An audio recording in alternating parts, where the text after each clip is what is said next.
Hey guys, I'm going to share with you how to create a pattern in Adobe Illustrator. Let's start with any design. For example, I create a thumbnails here.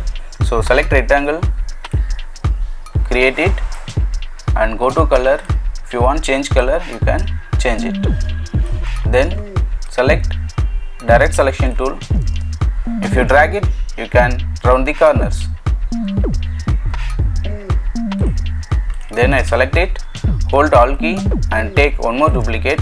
Now press Alt Shift. You can evenly reduce the scaling.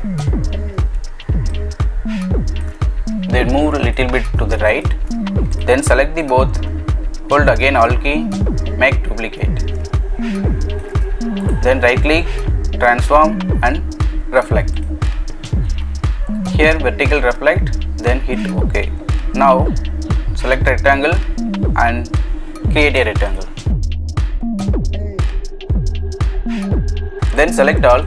If you want to align it properly, go to property and align it center. So then select all, go to object, pattern and make the pattern. Now hit OK.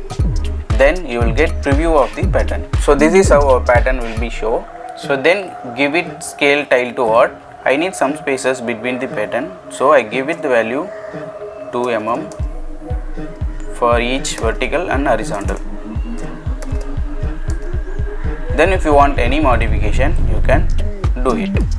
Okay, I select entire thing, then press Alt key and take one more duplicate, and you can transform or rotate whatever. Then you can give it done and you can delete it.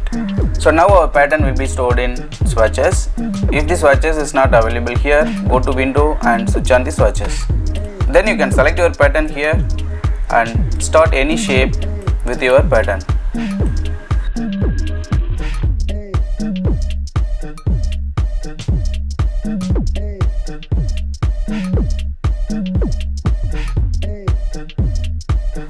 I hope you like this video. Click subscribe button and turn on the notification and share to your friends.